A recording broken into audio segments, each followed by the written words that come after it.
from this to this. Hola, hola! My name is Atenas. I am a botanical artist specialized in botanical printing or eco-printing. I am also the founder of Escarabajo, and today I'm gonna share with you an easy way to press and preserve flowers. Let's start it!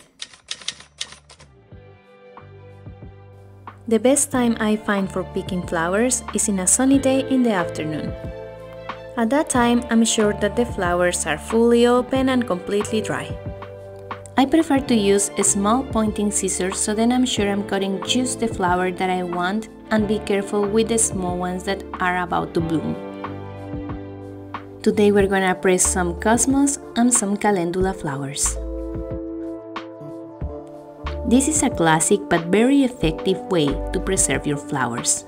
You will only need an old book. Make sure the flowers you're using are not too thick to damage the book. Place your flower, press the center, and close your book. Put something heavy on that book, maybe another heavy book, and make sure it's pressed firmly. I made this presser for myself. Let me know in the comments if you would like a video about how to make it. I usually place my flowers facing down. Leave enough space between them so then they don't stick each other. Here is a tip. Place same kind of flowers on each level of your presser. This will help to have uniform results. I place them between two pieces of paper, then I add a cotton fabric or a paper towel, and I close them with a cardboard. We will repeat this sandwich several times. Paper, flowers, paper, fabric, cardboard, fabric, paper, flowers, paper, fabric, cardboard, and so on until you finish. I find this very meditative. Time to close the presser. Make sure you are pressing it very good.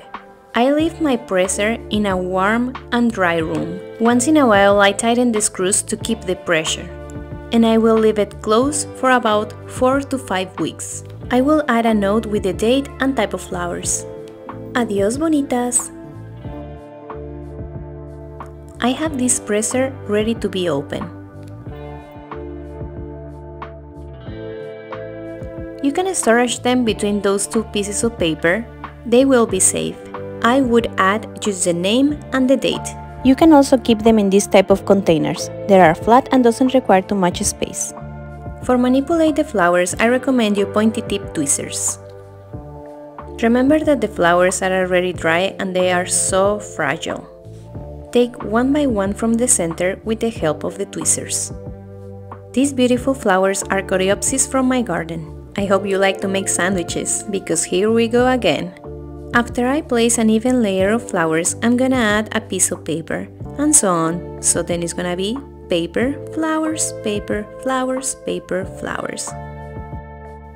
Turn to the cosmos flowers.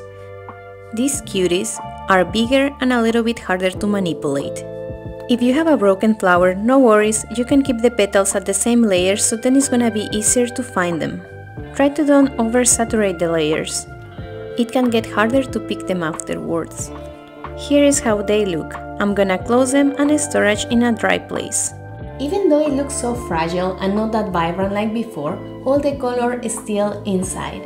So it's perfect for using for botanical printing, natural dye, or any other natural craft. Let me know in the comments if you would like some ideas about how to use these amazing pressed flowers. I hope you find this video helpful. Please subscribe, I post videos every other week, and also I want to invite you to follow this amazing journey on Instagram. See you there, and see you next time. Adios!